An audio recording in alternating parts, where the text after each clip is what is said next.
Brightening the corner where I was, I started with educating the people in close circles to me, the ones I came in contact every day. And every person in our office could tell you about this and have an intelligent discussion. Everybody that waited on me on a routine basis where I ate lunch in downtown Detroit could tell you about it. And friends that I thought would abandon me kind of closed ranks behind me and basically gave me some pretty good moral support while this was taking place. I remember I showed the materials to my pastor, who went on to become the head of Moody Bible Institute. And I thought he would take the ball and run with it. I hoped he would take the ball and run with it. Basically, he kind of looked at me like I was crazy. And at that point I thought, my clients pay me for advice. They'll listen. So my clients, anybody that scheduled an appointment with me, ended up getting a seminar on the New Age movement, whether they wanted it or not. And they went out and they told their respective ministers and priests and friends about it. I had a call one day from a Catholic priest in Detroit, Father Edward Perone, and he said that a parishioner who had not darkened a church door in many years had come to see him and was terrified. He said, "What did you have that scared this man so badly?" I invited him to come take a look. Well, he came to my office on a Friday afternoon.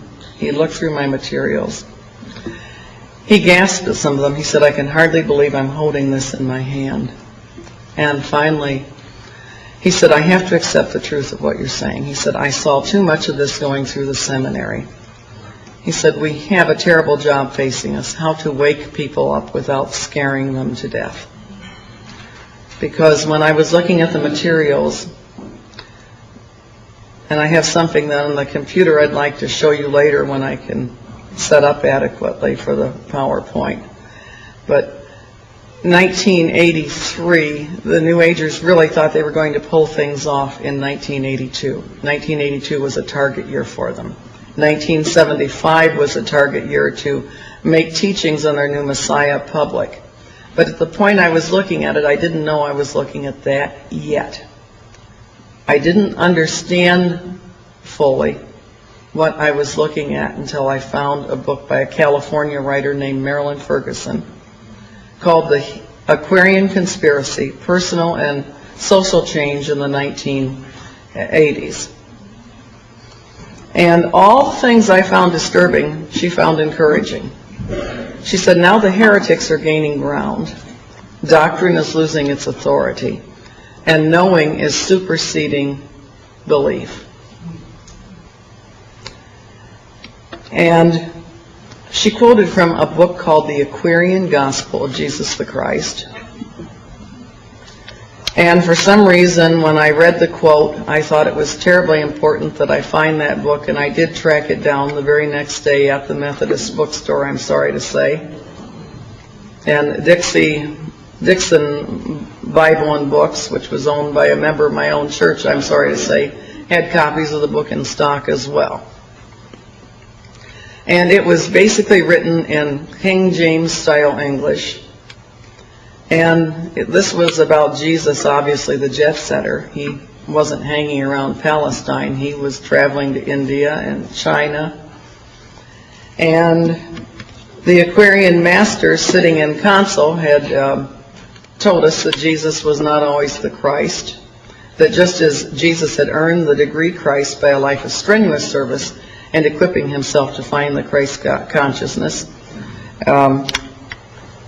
that Jesus wasn't always, just as Lincoln was not always president, Edward was not always king, neither was Jesus always the Christ. He had earned the degree Christ by these certain practices.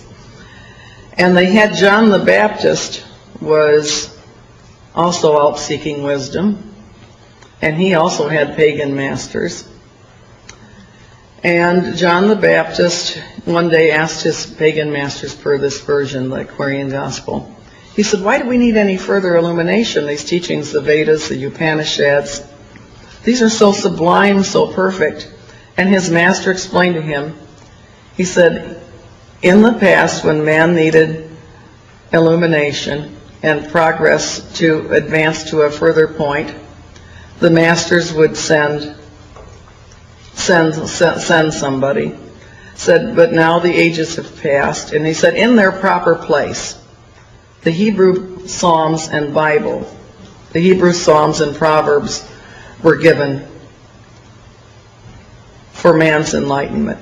Said, but now that age is past, and it is time for more revelation, and Jesus is the flesh-made messenger to bring that light to man.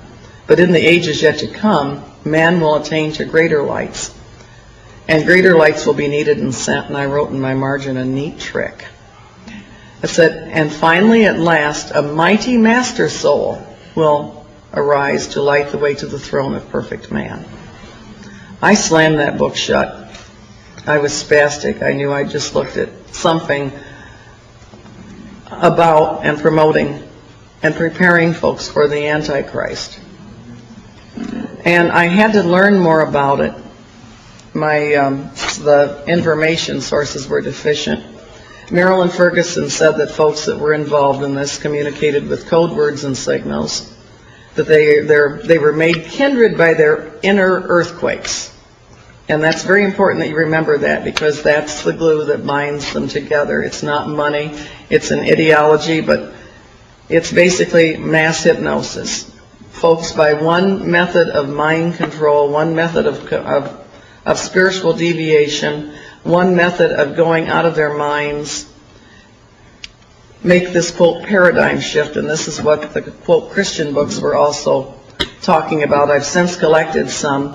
One was SPCK, Society for the Propagation of Christian Knowledge. It was from England, and they actually told us we should pay heed to Benjamin Creme and Alice Bailey and Helena Petrovna Blavatsky. I decided that if they communicated that way, that maybe I could tap into that. And I didn't know what their signals were. But she said they use code words, and I was having a pretty good notion of what their vocabulary was.